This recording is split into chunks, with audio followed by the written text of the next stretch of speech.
그 저는 지금 여기 이 자리에서 코로나 백신을 맞아야 된다 이런 것을 주장하고 싶지는 않고요. 여기는 하나님 말씀을 전하는 자리니까.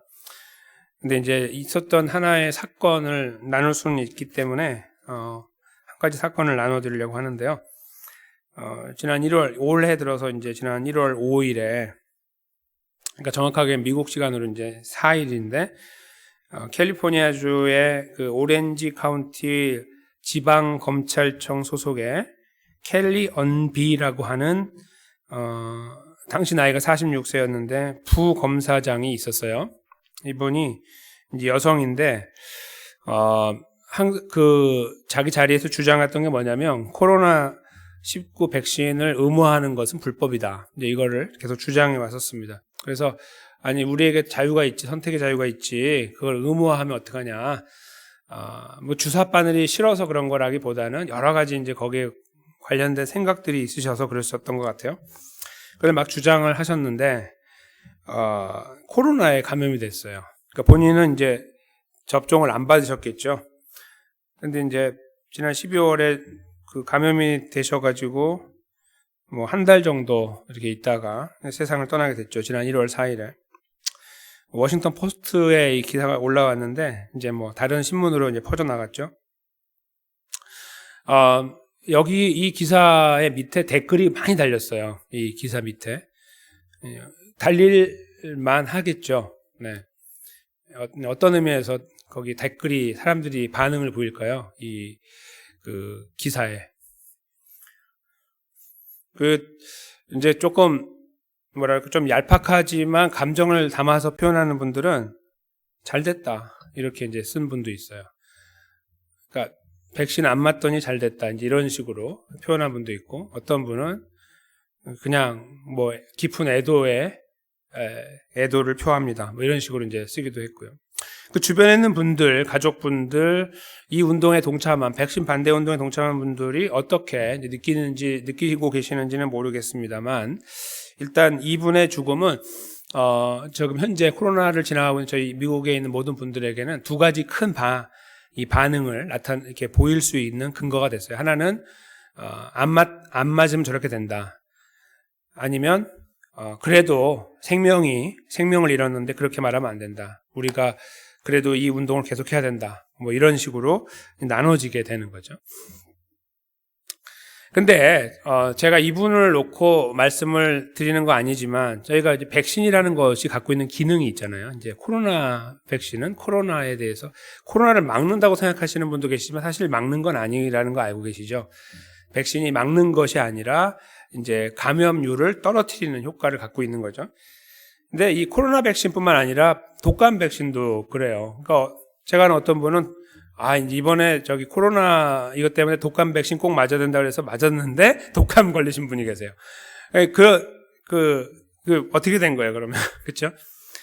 근데 그런 식으로 이제 뭔가 질병이 있고 알려진 질병, 근데 그거에 대한 대책이 주어졌을 때에 그거를 좀 성실하게 이렇게 받아가지고 순종한다고 말하면 좀 그렇지만 그냥 잘 따라가는 거, 그것이 어떤 의미에서 인지상정이라고 생각이 들어요. 그런데 사람마다 또 달라서 그것이 옳고 저건 그러다 이렇게 말하기가 좀 쉽지 않은데, 특별히 이 자리에서는 더 그런데요. 저희들이 생각이 어떠신지 다 나름 의견이 있으시잖아요.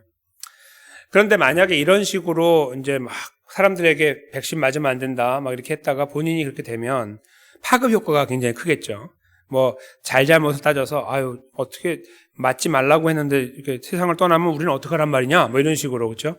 그런 반응이 나오게 되고, 가족들은 얼마나 힘들까를 생각하는 것은 저 뒤쪽에 있을 것 같아요. 이런 경우는 얼마나 이분 때문에 가족이 힘들까가 아니고 이 사람이 말한 이야기 때문에 주변에서 저희 이제 의견들이 막 나오게 될 것입니다. 뭐 불쌍하다 이런 거보다, 그렇죠? 그래서 이제 그렇게 막 미국이 그것 때문에 달궈졌던 그런 시간들이 있었어요. 불과 한 몇 주 전인데요. 저희가 오늘 읽은 본문 속에 이와 비슷한 상황이 펼쳐져요. 아주 비슷한. 그것이 뭐냐면, 이제 저희가 지금 레위기를 계속 보면서 제사에 관련된 이야기가 이렇게 이어지고 있는데, 지난주에 저희가 9장을 저희가 함께 상고할 때 첫 번째 제사를 진행하는 과정들을 저희가 이제 눈여겨봤습니다. 그리고 거기에서 하나님께서 불을 내셔서 이 제단 위에 있는 제물을 살르심으로써 내가 이걸 받았다. 첫째로, 둘째로는 내가 너희와 함께하고 있다. 이 두 가지의 큰 의미를 그들에게 안겨주셨다는 것을 저희가 함께 상고했었습니다. 그렇죠? 근데 오늘 이게 아주 이 스토리가 아주 긴밀하게 연결이 돼 있어요. 9장하고 10장이. 근데 9장 제일 마지막 부분에는 그렇게 좋은 의미의 여호와의 불이 등장을 했는데 10장으로 넘어오니까 오늘 본문에 불이 다시 한번 나타났어요. 이제 읽으시면서 너무 빨리 지나가서 그러셨겠지만 저희가 이제 보시면 그 1절에 보시면은 아론의 아들 나답과 아비후가 등장을 하는데 아론의 아들은 총 4명이었는데 장남이 나답, 둘째가 아비후였어요. 그러니까 이제 제사장이 됐잖아요. 4명이.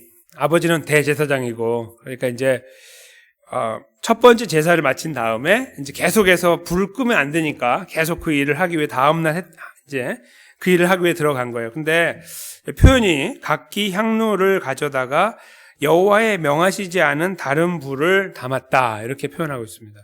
그러니까 하나님께서 이 불을 아무 불이나 붙여갖고 그냥 이렇게 껐다 붙였다 이렇게 하지 말고 항상 붙이라고 했던 걸 기억하시죠?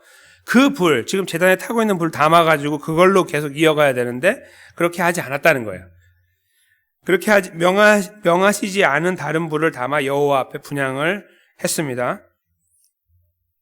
첫째 아들과 둘째 아들이 이렇게 그 역할을 했는데 2절에 보니까 불이 나왔어요. 여호와 앞에서 불이 나와 그들을 삼켰다. 그들이 여호와 앞에서 죽었다. 이렇게 표현하고 있습니다. 그러니까 불 때문에 죽었어요. 그러면은 이제 지금 상황을 한번 생각해 보세요. 아론이 아들이 10명, 20명이 아니고 4명밖에 없는데 제사장으로 역할을 해야 되는 지금 아들이 4명 중에 2명이 죽었잖아요.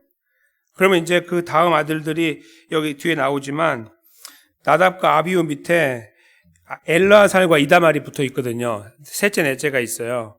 그래서 이제 그들이 등장해요, 뒤에. 근데 이거 어떻게 이럴 수가 있어요? 생각해 보세요. 지금 그 시간을 들여갖고 노력을 들여갖고 옷을 만들고 모든 제도를 다 정비한 다음에 하나님 앞에 그 일을 하고 어제 이제 다음 날 자 이제 우리들이 역할을 시작하자. 이제 모세도 빠지고 우리끼리 이제 하는 건데 하자마자 죽어요. 이 무슨 어이없는 일입니까? 그렇죠? 그것도 2명이나 그러면 이제 2명밖에 안 남는데 아버지하고 셋밖에 없잖아요. 아버지는 대제사장이고 아들 둘인데 이런 어처구니 없는 일이 벌어진 거예요. 이 기분 좋은 상황 속에, 좋은 환경 속에서 갑자기 날벼락을 맞은 거예요. 그런 상황 속에 있는 이제 아론을 한번 생각해 보세요. 아론. 형제, 자녀들도 그렇겠지만 얼마나 당황스럽겠습니까? 하나님이 지금까지 본인들에게 보여줬던 것은 그래도 자비하고 인자하고 좀 오래 참고 이런 모양이었는데 이건 애누리가 없는 거예요. 죄송합니다. 그런 게 없어요. 그러니까 전혀 그런 융통성이 없이 바로 내가 데려간다 이렇게 하지도 않으시고 하지 말라고 했지 그 말도 안 하시고 그냥 이렇게 그들을 죽이시니 이게 얼마나 힘들겠어요. 그런데 이 3절을 한번 저희가 보시면 모세가 아론에게 이르되 하나님께 이제 말씀을 들은 거예요. 이 상황에 이 엄청난 상황이 벌어져가지고 지금 난리가 났어요. 지금 밖에 사람들은 모를 거예요. 지금 이렇게 회막 안에서 이루어진 거니까 지금 벌어졌는데 모세가 이제 상황을 보고서 아론에게 와서 이는 여호와의 말씀이다. 하나님 말씀하셨다. 뭐라고 하셨냐면 나는 나를 가까이 하는 자 중에 내가 거룩하다 함을 얻겠고 온 백성 앞에 내가 영광을 얻으리라. 이렇게 말씀을 하셨다고 한 거예요. 이게 다른 말로 좀 저희가 알아듣기 쉽게 이제 말씀을 다시 드리면 나에게 가까이 하는 자들 중에 내가 거룩하다 함을 얻을 것이다. 그러니까 내가 말을 한 거 이렇게 이걸 아주 귀담아 듣고 조심스럽게 잘 지키고 따라가는 사람들을 말해요. 거기에 내가 거기서 영광을 얻고 모든 그 과정을 지나면 결국 모든 사람들 앞에서 내가 영광을 받을 것이다.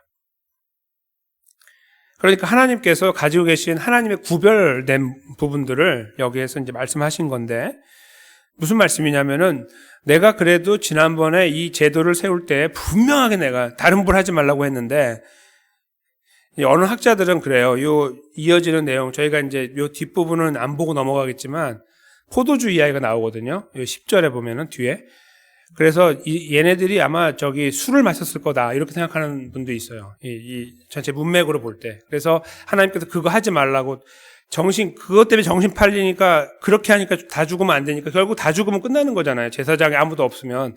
그러니까 이제 그렇게 하지 말라고 못을 박는 장면이 나와요. 10절에. 그거 바탕으로 보면 이 사람들이 나답과 아비후가 아마도 그렇게 했을 수도 있다. 이렇게도 봐요. 근데 그거는 이제 그 연결되어 있는 내용의 해석이지만 그건 저희가 옆으로 치워놓고라도 보면 하나님께서 던지신 한 말씀 한 말씀에 대한 그 무게를 실제로 고백하고 그걸 지키려고 하는 거, 이 부분이 바로 여기에서 나를 가까이 하는 자들이라는 거예요.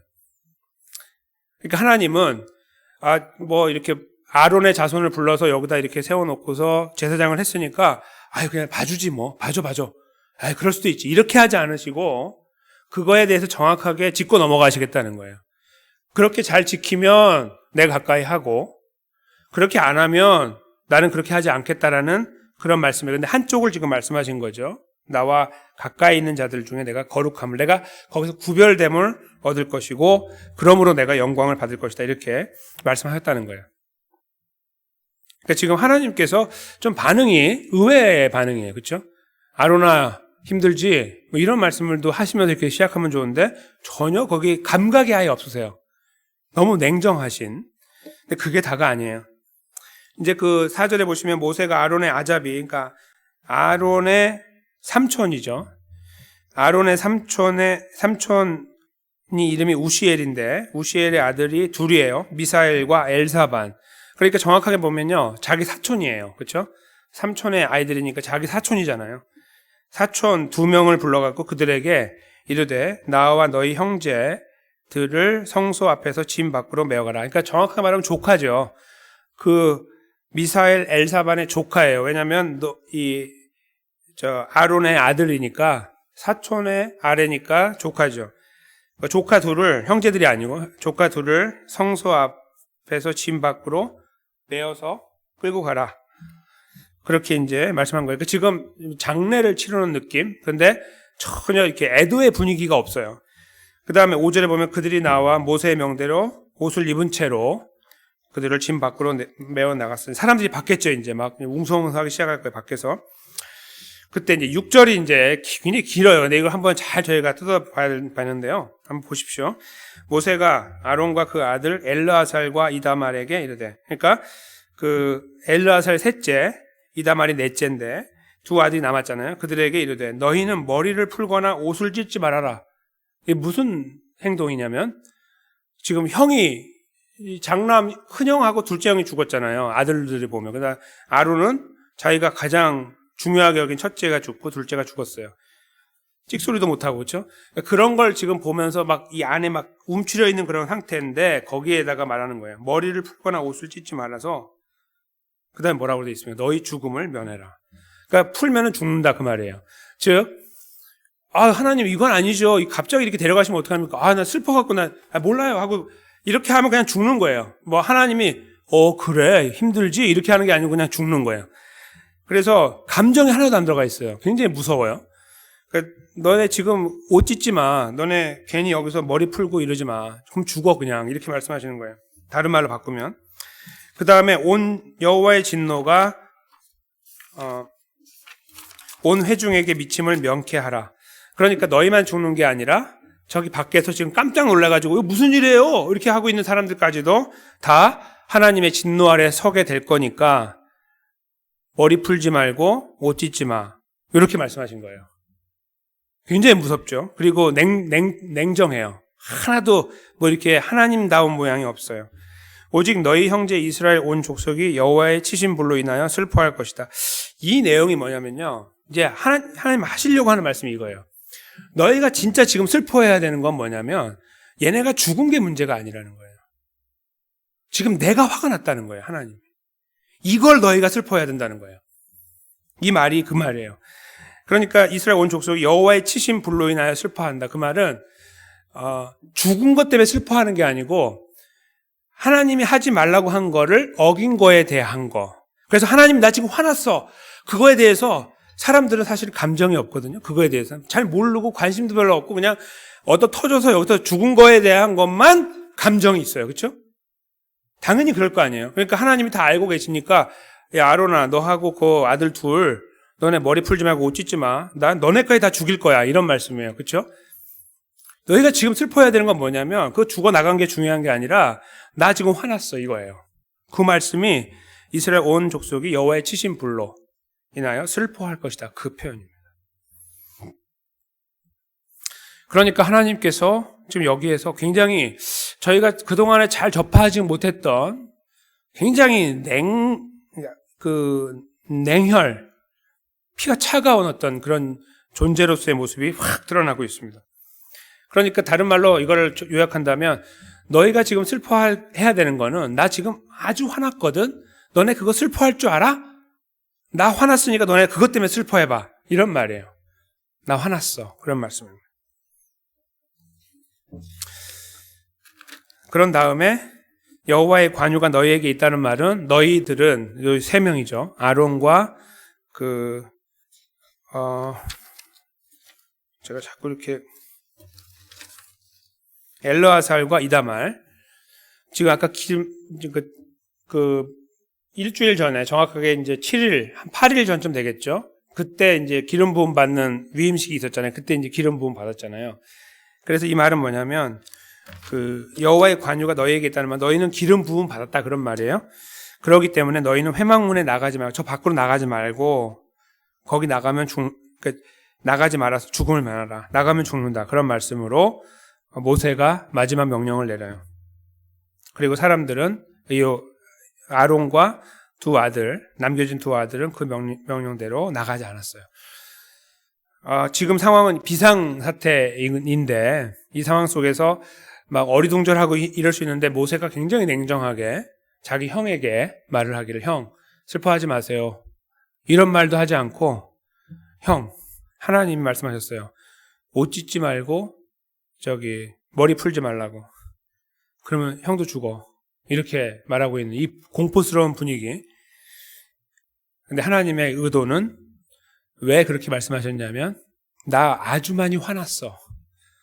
그렇게 말씀하고 계시는 상황. 그것이 오늘 본문의 전부가 됩니다. 이런 하나님을 많이 느껴보셨습니까? 저희가 이렇게 주일에 선포되는 말씀, 수요일에 선포되는 말씀에 되게 아주 많은 부분들, 거의 한 7, 80% 더 많을 수도 있는 것에 중심에는 항상 하나님의 은혜가 살아있고 저희는 하나님의 은혜를 노래하고 살아가고 있습니다. 그렇죠? 근데 오늘 본문은 마치 하나님은 은혜의 하나님은 아니라 진노의 하나님만 드러나는 것처럼 보여요. 너무 무섭고 바늘 하나 찔러 들어가지 않을 그런 하나님으로 등장하고 있다는 그걸 저희가 여기서 감지를 먼저 할 필요가 있습니다. 근데 왜 하나님께서 앞장 9장에서의 그 은혜롭고 다 이스라엘을 품고 그들을 거두어주고 또 동시에 도와주고 지켜주고 인도하는 그런 존재로서의 모습을 드러내셨다가 하루아침에 돌변하셔갖고 모든 것을 다 취소해버리시고 그냥 말 안 들으면 당장 다 없애는 이런 존재로 등장을 하고 계실까요? 그것은 하나님께서 이 두 가지의 성품을 갖고 계시기 때문입니다. 저희가 잘 아는 것처럼. 하나님은 죄는 간과하지 않는 분. 그래서 조금의 죄가 있어도 그럴 수도 있지라고 넘어가지 않는 분인 것을 말씀하기 원하시는 거예요. 제사장이고 기름 부음 받고 다 필요 없는 거예요. 아무것도 필요 없어요.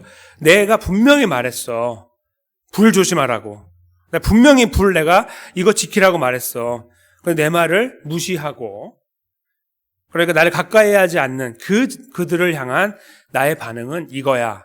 죽음. 이렇게 못을 받고 계신다는 거예요. 그리고 인류가 거기 있는 사람들이 정말 슬퍼해야 되는 거는 하나님이 저렇게 분노하고 계시는 것을 슬퍼해야 된다는 거예요.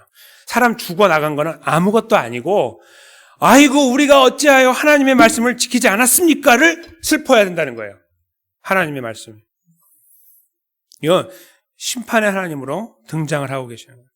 이 두 가지의 모습이 하나님 속에 담겨 있고 인류 역사 속에서 하나님은 계속 이 모습들을 드러내 오셨습니다. 특별히 언제요? 이스라엘 백성들이 망가지고 무너지고 주저앉고 하나님께 등을 돌려올 때마다 그럴 수도 있지 뭐. 나도 다 이해한다. 그렇게 넘어가지 않으시고 그 하나하나마다 분명하게 질책하시고 벌하셔 오셨습니다. 그래서 이스라엘은 계속 흥망성쇠를 반복하여 왔고 하나님의 손에 의해 움직여 왔습니다. 실제로 이 불의 역사, 여호와의 불의 이 심판의 불의 역사는 여기서 끝난 것이 아니고 사실은 가장 무섭게는 어디에서 보여지냐 하면 마가복음 9장 47, 48절에 제가 읽어드리면 이렇습니다. 이게 어디에 불을 말할까요? 만일 너의 눈이 너를 범죄케 하거든 빼어버리라.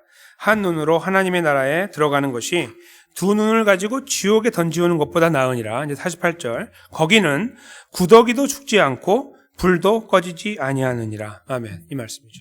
그러니까 지옥을 묘사하는 예수님의 불과 구더기를 함께 모아놓은 곳은 여기 한 곳인데, 여기 표현하고 있는 이 지옥의 이 상황은 어떻게 돼요? 저희가 늘 머릿속에 갖고 있는 불이 타고 있는 곳의 그림들이 이제 여기서 등장을 하고 있는 거예요. 즉, 하나님의 심판의 불의 궁극적인 단계는 지옥이라는 거예요. 오늘 여기 본문에서 그 생명을 앗아가는 이 과정은 결국 하나님의 심판의 불, 그리고 최후의 심판 지옥까지 한꺼번에 연결해서 볼 수 있도록 이 창문을 열어주고 있는 거예요. 저희가 성경을 관통해서 보면 여기까지 쫙 보이는 거죠. 군데군데 드러나고 있는 하나님의 심판의 불들이 드러나지만 그것을 저희가 이어서 본다면 오늘 본문에서 저희가 반드시 캐치해야 되는 것은 하나님은 죄를 절대로 간과하지 않고 그것은 회초리 몇 대 때리고 끝나는 게 아니고 죽음으로 이어지는 거예요. 말 안 들으면 죽는 거예요. 내가 분명히 말한 거 지키지 않으면 죽는 것으로 하나님은 그런 성품을 가진 존재로 드러나고 있는 거예요. 절대로 거기에 룸이 없어요. 이 하나님을 저희가 잘 눈여겨보고 사람이 죽는 거에 대해서 그렇게 전혀 눈 하나 깜짝하지 않는 이런 아주 무서운 존재인 하나님을 보면서 어찌 저렇게 하실 수 있을까를 생각하면서 그분이 그렇게까지 가는 이유는 피조물인 인간이 그 말씀을 거역하고 떠나가면서 무시하면서 등을 돌릴 때에 거기에서 자연스럽게 발생하는 진노라는 것, 그것을 알고 저희가 그것을 이렇게 바라볼 수 있는 눈, 그걸 갖는 것이 이 본문을 저희가 이해하는데 가장 중요한 키가 된다고 봅니다. 하나님의 다시 말씀드리면 하나님은 사랑하시는 분이지.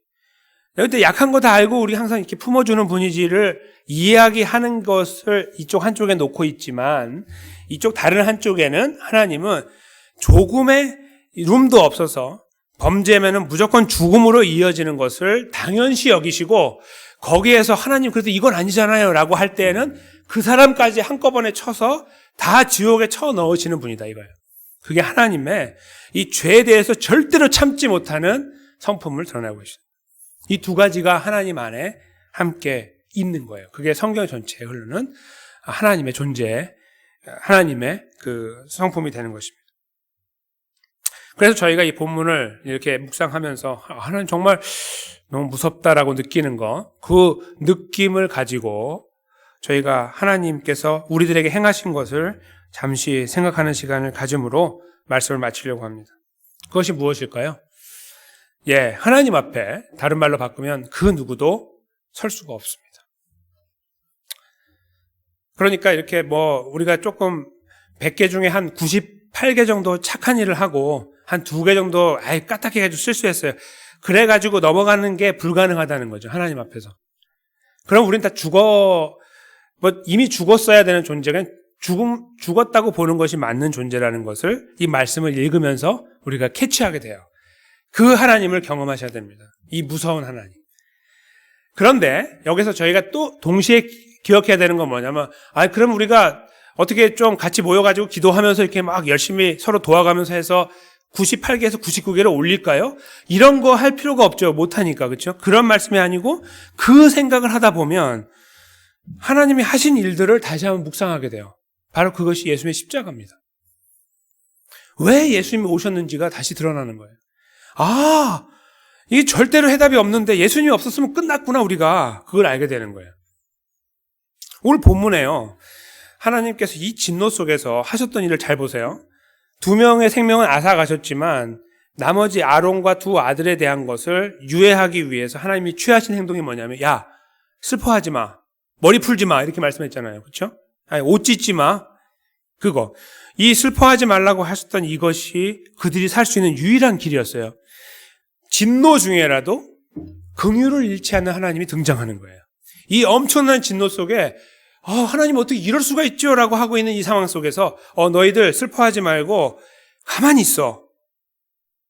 그러면 살아. 이 말씀을 하시는 하나님이 진노 중에라도 긍휼을 잃지 않는 하나님이시라는 거예요. 이 두 가지 성품을 고스란히 갖고 있으나 여전히 불쌍히 여기심의 이 성품이 드러나고 있는 거예요. 그들을 향한. 바로 그 불쌍히 여기심의 정점에 예수님의 십자가가 있었습니다. 그분이 이 땅에 오신 이유가 도무지 우리가 감당할 수 없고 이렇게 무서운 하나님을 우리가 어떻게 믿습니까? 그렇죠? 차라리 저희가 다른 잡신이나 뭐가 있다면 차라리 그쪽에다 귀를 기울이고 무게를 그쪽에 실어 놓는 게 조금 더 승산이 있어요. 그렇지 않으실까요? 이 하나님은요, 도저히 믿을 수가 없어요. 믿으면 우리가 죽어요. 그냥 내가 하나님 믿겠습니다. 하나님 내가 이렇게 최선을 다해서 구원을 향해 가겠습니다. 이러면 다 죽어요. 그게 하나님이에요. 우리가 너무 약하고 그만큼 많이 우리가 타락되어 있고 무너져 있기 때문입니다. 그 상황 속에서 하나님은 구원의 길을 제시하시고 그래서 아론과 두 아들을 살리시는 일을 마무리하셨습니다. 그리고 그 역사의 끝자락에 예수 그리스도가 이 땅에 오셨습니다. 십자가에 돌아가셨습니다. 하나님은 예수님을 십자가에서 갈기갈기 찢어버렸습니다. 그동안에 이 모든 이 죄에 대한 분노, 너희가 슬퍼해야 되는 거는 이 사람 죽어나가는 게 아니라 내 분노야 라고 말씀하신 그 분노, 창조주의 분노, 견딜 수 없는 분노, 이 분노를 예수 그리스도에게 다 쏟아 부으신 거죠. 그래서 이 하나님의 공의가 십자가에서 만족하게 됐어요. 영어로 satisfied라고 불러요. 하나님 거기서 만족을 경험하셨습니다. 이 담겨있던 분노를 확 표출하면서 오는 만족. 더 이상 쏟아나올 분노를 남김없이 다 쏟아부으신 바로 그 현장이 예수님의 십자가였던 것입니다.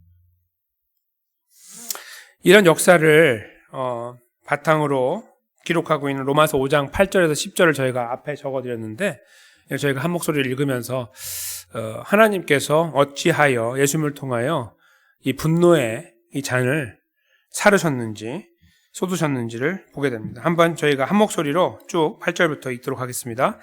우리가 아직 죄인 되었을 때에 그리스도께서 우리를 위하여 죽으심으로 하나님께서 우리에게 대한 자기의 사랑을 확증하셨느니라. 그러면 이제 우리가 그 피를 인하여 의롭다 하심을 얻었은즉 더욱 그로 말미암아 진노하심에서 구원을 얻을 것이니 곧 우리가 원수 되었을 때에 그 아들의 죽으심으로 말미암아 하나님으로 더불어 화목되었은즉 화목된 자로서는 더욱 그의 사르심을 인하여 구원을 얻을 것이니라. 아멘. 네, 우리가 하나님의 진노하심에서 구원을 얻게 됐다. 예수님의 십자가와 구원의 역사를 설명할 때에 다양하게 설명이 되는데 오늘 이 부분에서 저희가 오늘 나누었던 여호와의 진노가 다시 등장하는 거예요. 모든 인류가 속해 있던 여호와의 진노 속에 어떤 한 부류에 있는 하나님 백성들, 하나님께서 정하신 그들을 예수 그리스도 십자가를 통과시켜서 예수님과 연합시켜서 구원의 자리에 세우신 것을 표현하고 있는 거죠. 그래서 그 진노하심으로부터 오늘 본문에 이 절대로 룸이 없는 이 진노하심, 절대로 바늘 하나 들어가지 않는 진노하심에서 구원을 얻게 했다는 거예요. 예수 그리스도의 십자가와 부활이 말이죠. 그래서 저희가 주님 앞에 연약한 모습 그대로를 가지고 가는 근거를 갖게 된 것이죠. 이것은 저희가 이렇게 약하니까 그냥 그렇게 살아도 되지 라고 하는 것을 허용해 주는 말씀이 아닌 거예요. 우리가 그럴 때일수록 자꾸 연약한 우리가 가슴을 치게 만들어야지 나만 죄를 짓습니까? 라고 하는 자기를 정당화시키려고 하거나 아니면 나도 오죽했으면 내가 죄를 졌겠습니까? 이렇게 말하도록 하는 그런 것들을 삼으라고 이 말씀이 있는 게 아니죠. 이 말씀은 오히려 저희들에게 이 말씀을 주시는 거예요. 그런 말 하면 안 된다는 거예요. 하나님 우리 허락하신 구원, 예수님을 통해 주신 구원이 얼마나 귀하냐 하면 우리가 이렇게 넘어지고 쓰러지는 삶을 살 때마다 여호와의 분노하심을 보고 하나님 잘못했습니다를 저희가 생각할 수 있어야 된다는 거예요. 그렇게 약한 나를 예수님을 통해 구원하여 주셨으니 너무 감사합니다. 거기서 다시 나오게 해야 된다는 거죠. 아유, 그냥 뭐 그런 거, 그냥 예수님, 하나님 잘못했습니다. 이러면 다 구원 얻었고 우리가 아무런 문제가 없는데 뭐 그렇게 심각하게 죄의 문제를 따집니까가 아니고, 오늘 본문은 하나님께서, 야, 내가 이것 때문에 얼마나 힘든 줄 알아? 죄 하나 때문에 나는 내 분노가 치밀어 오르는 것을 너가 알아? 이렇게 말씀하셨던, 더 이상 예수님 안에서 그 진노가 없으시기 때문에 우리가 그 진노에 걱정할 필요가 없지만, 저희가 그렇게 연약함을 보일 때마다 그것으로 인하여 마음 아파하셨을 하나님을 생각할 수 있는 그 근거가 이 본문 속에 있다는 것입니다. 그러므로 저희는 연약하고 힘든 가운데 걸어가고 있지만 하나님 백성의 걸음을 걸어가는 것에 저희가 조금 더 진실됨을 회복해야 됩니다. 그리고 자꾸 무너져 나가는 부분에 대해서 허용하고 용납하고 그럴 수 있지라는 대답으로 덮어나가는 것이 아니라, 하나님, 제가 이 문제로 씨름하고 있는데 감당하기 어려운데 나를 도와주십시오, 은혜를 베풀어 주십시오를 기도해야 된다는 거죠. 그것이 이 엄청난 구원의 이야기를 알고 있는, 오늘 본문에서 당장의 진노를 뽑아갖고 뭐 전혀 감정 없이 뭐 힘들지 뭐 이런 거 전혀 없이 그냥 다 목을 치고 계시는 이 엄청난 하나님을 앞에서 예수 그리스도를 통한 구원을 받은 하나님 백성들이 취해야 하는 마음의 자세라는 것, 그걸 저희가 여기서 다시 한번 확인하게 되는 것입니다. 그 진노의 하나님을 알면 알수록 예수님의 십자가가 더 분명하고 구체적으로 이렇게 다가옵니다. 그 앞에 설 때마다 우리는 너무 연약한, 여기 오늘 본문에 등장한 이런 연약함들을 그대로 갖고 있음을 다시 확인하게 되나, 거기에서 하나님이 나를 사랑하고 계신다는 사랑이 우리를 위로하고 있음을 알게 되고, 더 나아가 마지막으로 우리들의 삶을 더 진실하게 추스려야 됨을 이 말씀 속에서 저희가 헤아리게 됩니다. 사랑하는 성도 여러분, 저희들 삶의 여정 속에서 때로는 하나님의 존재를 잊고 살 때도 있고 구원의 은혜를 망각하고 살 때가 참 많이 있습니다. 근데 오늘 이 말씀을 저희가 역으로, 거꾸로 생각하면서 이해하기 시작하면 우리를 향함의 사랑이 보이고 얼마나 큰 것인지가 보이기 시작합니다. 그것은 이 크신 하나님이 보이기 때문에 우리가 지금 이렇게 싸가지고 다니고 있는 짐 있잖아요. 인생의 짐, 여기다가 지금 짊어지고 있는 이 짐을 도대체 어디에 내려놔야 될지가 보이게 됩니다. 바로 이 진노를 품고 계셨던 하나님, 그러나 예수님 안에서 다 진노를 해결해 주신 그 하나님 앞에 밖에 없어요. 그 앞에 가져가서 맡길 수 있는 권세가 사랑하는 성도님들과 저에게 주어져 있는 것이죠. 그래서 저희는 우리 자신을 추스릴 뿐만 아니라 조금 더 조심할 뿐만 아니라 진실할 뿐만 아니라 연약한 부분들, 삶의 모든 정황까지도 다 우리 아버지 하나님 앞에 예수님의 이름을 힘입어 나아갈 수 있고 올려드릴 수 있습니다. 그러므로 저희가 이 시간에 그 하나님을 다시 바라봤으면 좋겠습니다. 우리를 그렇게 사랑하시고 오늘 이 자리까지 인도하신 하나님, 그리고 나는 여전히 연약하지만 우리의 구원을 취소시켜버리는 분이 아니라 우리를 끝까지 붙잡고 불쌍히 여기시며 이끌어 나가시는 그 불쌍히 여기심으로 함께 하시는 그 하나님, 그 하나님을 저희가 다시 한번 감사하고 고백하고 인정하고 의지하는 그런 자리에 저희들의 기도를 통하여 예수 그리스도를 의지하면서 힘있게 세워지는 삶의 모든 문제까지도 맡겨드리게 되는 사랑하는 성도들과 저의 삶이 되시기를 주님의 이름으로 간절히 축원합니다.